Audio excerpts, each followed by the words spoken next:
Valérie est une patiente d'une quarantaine d'années. Lorsqu'elle est venue me rencontrer la première fois, c'était suite à une décision de justice qui visait sa protection. Elle occupait un poste d'ingénieur en communication dans une grande entreprise, jusqu'au jour où son collègue et ami, après avoir reçu un email assassin du chef de pôle, décida de se défenestrer pour se donner la mort sur son lieu de travail. Les enquêteurs découvrirent une situation de harcèlement et décidèrent de protéger la patiente et deux autres de ses collègues, victimes d'une maltraitance importante et évidente de la part de deux supérieurs. Les emails découverts étaient d'une telle intensité et d'une telle violence qu'il fut donc décidé un éloignement du travail. C'est ce que la procureure m'avait indiqué lorsqu'elle m'avait appelé pour que je confirme que la patiente était bien reçue, procureure inquiète par un potentiel autre suicide. Alors Chloé Blacher ce matin parlait de la clinique du Brut. J'ai l'habitude de parler de la clinique in medias res, comme on peut le dire en littérature ou en cinéma. C'est-à-dire la cure débute et dans l'écoute du discours tenu par le patient à ce moment-là, vous entrez au cœur de l'action, dans le vif de la souffrance ou de l'événement conduisant à la consultation.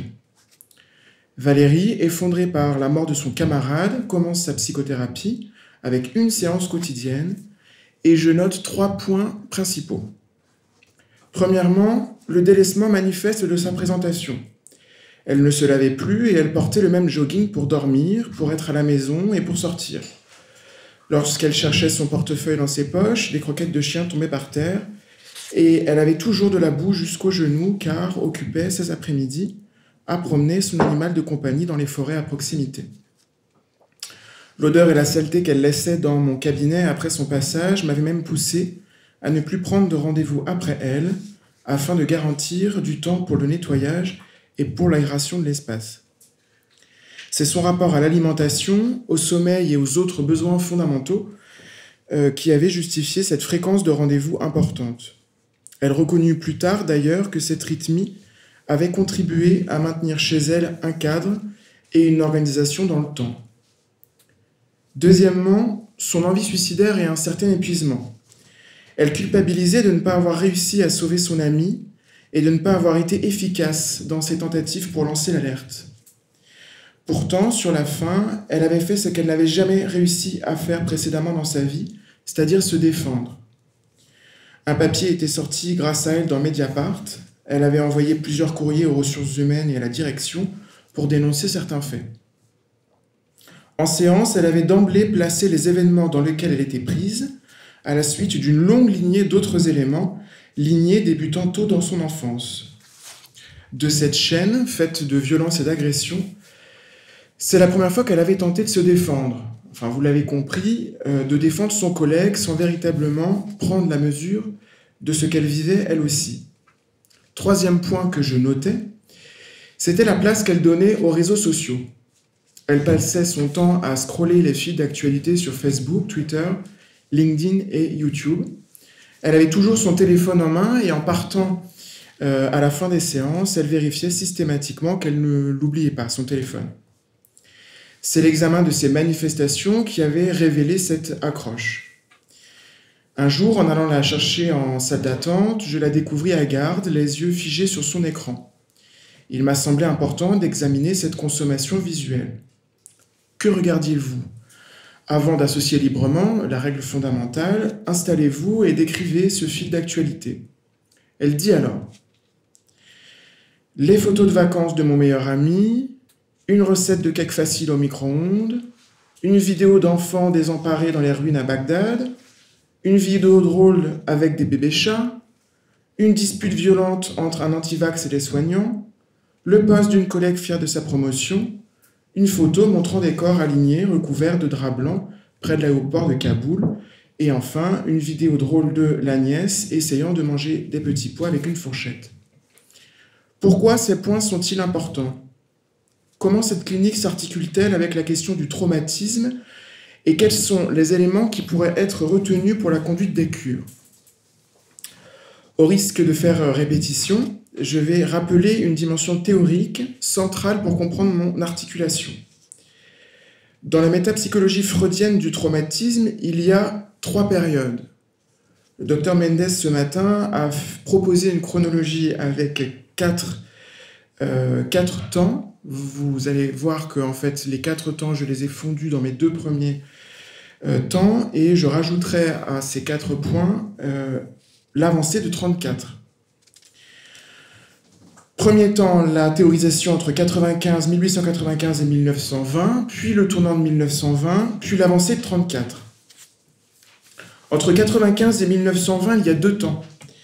D'abord, jusqu'en 1905, Freud parle d'une action réelle, confusionnante, dans les relations entre enfants et adultes, aboutissant à la constitution de l'origine traumatique des névroses. Il évoque un événement traumatogène originaire que la vie psychique ne peut pas traiter durant le prépubertaire, et la présence d'une deuxième représentation dans le pubertaire ou après, réactualisant le souvenir traumatique et responsable de l'émergence des symptomatologies. C'est le phénomène de l'après-coup, principalement décrit dans les études sur l'hystérie.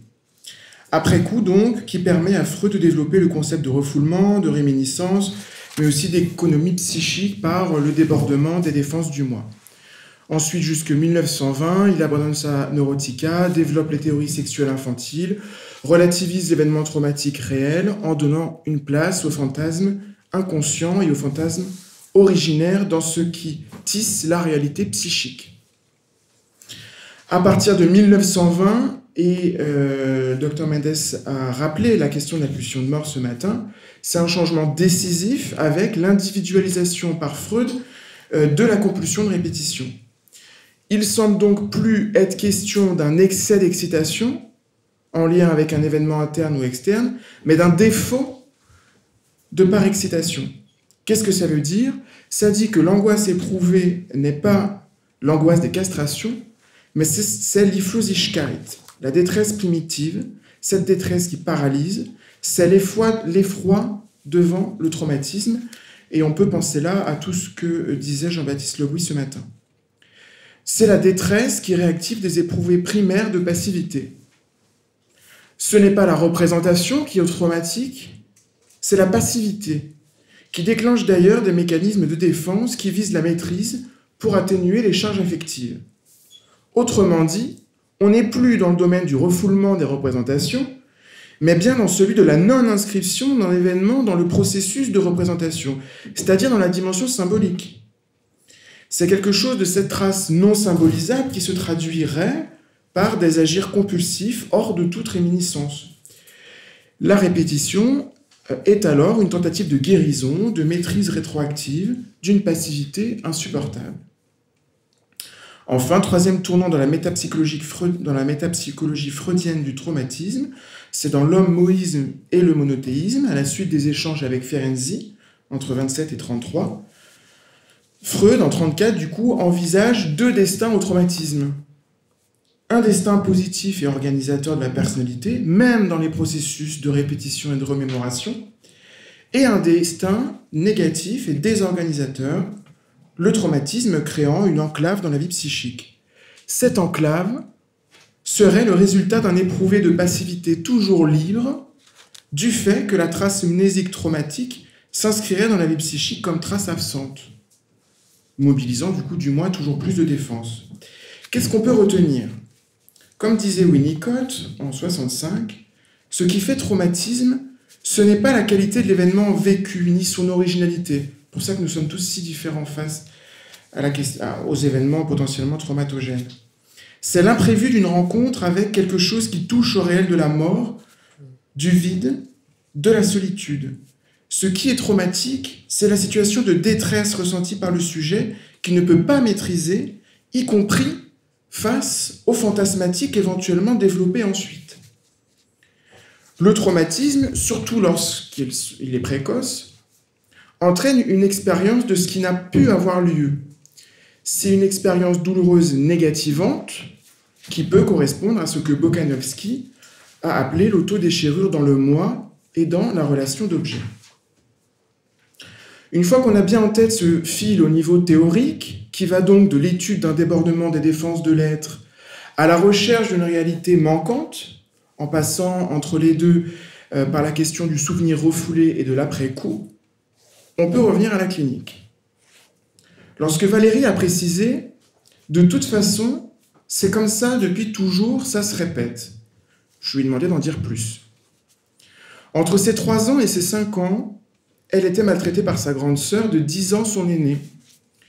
Elle était régulièrement emmenée aux urgences par suite de blessures importantes, 12 fois en 2 ans, comme cela est indiqué dans son carnet de santé. Personne ne disait rien, elle non plus. À 7 ans, une petite fille lui coupe les cheveux dans la cour de récréation.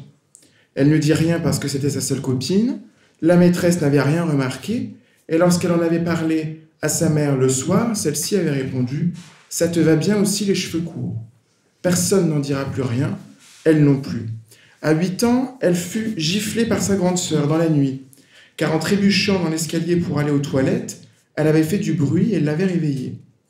Le père, venu voir ce qu'il se passait, agacé, les sépara et demanda à sa sœur de retourner se coucher.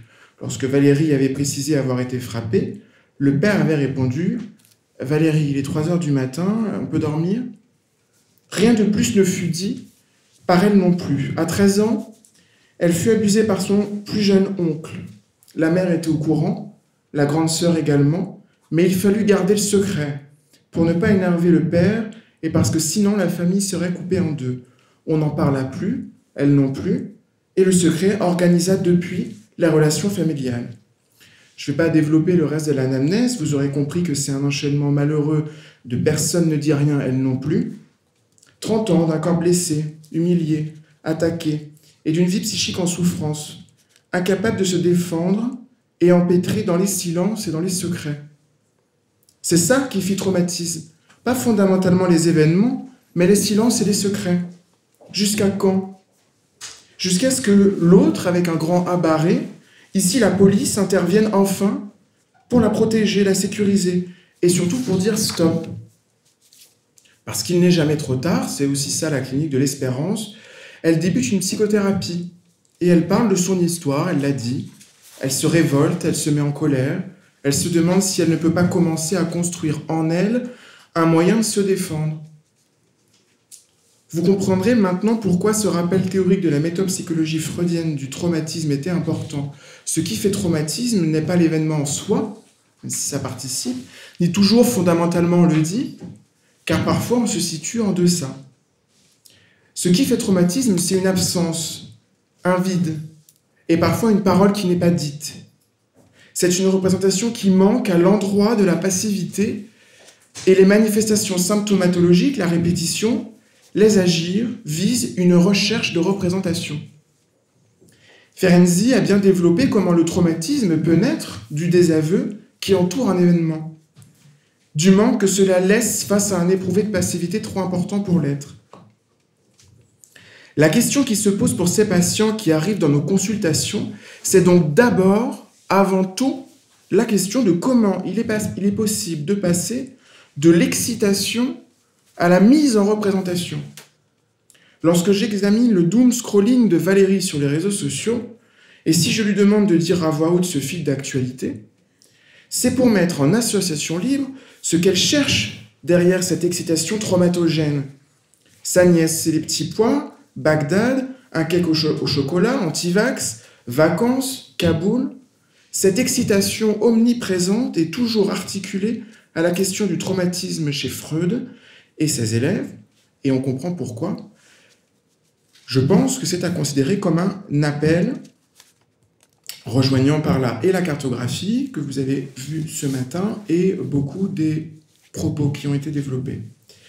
Le clinicien occupe là une position fondamentale car il doit soutenir la reprise de ce travail de représentation pour faire ensuite entrer l'être dans une possibilité de construire son histoire autrement. Soutenir le travail de représentation, c'est quoi? C'est ne pas rester silencieux, lui aussi, face au récit traumatique. Bien sûr que les fantasmes et l'imaginaire colorent le traumatisme, et vous savez combien la mémoire traumatique est paradigmatique de cette coloration. Il y a le réel, extraordinaire, bousculant les lois de la psyché. Il y a aussi cette accroche sensorielle d'une extrême précision, des sons, des odeurs, des gestes et des couleurs gravées dans le marbre. Puis il y a une aura d'imprécision et d'arrangement qui, comme une ultime tentative de compréhension, comble la faille de l'irreprésentable et de l'irreprésenté pour reprendre un néologisme cher à la Revue française de psychanalyse depuis le début des années 90. Ne pas rester silencieux donc face à cette faille. Je vais donner un exemple pour Valérie. Lorsqu'elle m'explique qu'il y a eu un dîner de famille pour l'anniversaire de son père, tout le monde est là, y compris l'oncle. Ça part de l'actualité, des hashtags balance ton porc et MeToo. Ça se dispute même un peu sur la responsabilité des femmes dans les agressions qu'elles subissent. Ça part de la Familia Grande de Camille Kouchner. Et en séance, ça parle aussi de son effroi à elle, qui raconte avoir reçu un texto de cet oncle durant le repas, lui présentant ses excuses et la remerciant de conserver le secret sur sa faute. Elle n'a pas répondu, personne ne sait, personne ne dira rien, je pense à sa mère et à sa sœur, même pas elle. En séance, elle n'est plus dans l'effroi, puisqu'elle pleure. Je sors de mon silence, je râle, je refuse qu'elle me mette perpétuellement en témoin de ses heurts avec la vie, surtout si c'est pour à chaque fois dire qu'elle n'a rien dit, qu'elle n'a rien fait, et que la chose est passée encore sans qu'elle occupe une autre place que la passivité qui est à l'origine de sa souffrance. Ne pas rester silencieux lorsqu'elle se demande s'il ne faut pas qu'elle retire sa plainte pour être tranquille avec la machine judiciaire. Ne pas rester silencieux lorsqu'elle peut créer des situations pour se faire à nouveau bousculer par la vie, comme le délaissement de son hygiène qu'elle a interprété comme un moyen de se faire rejeter par l'autre.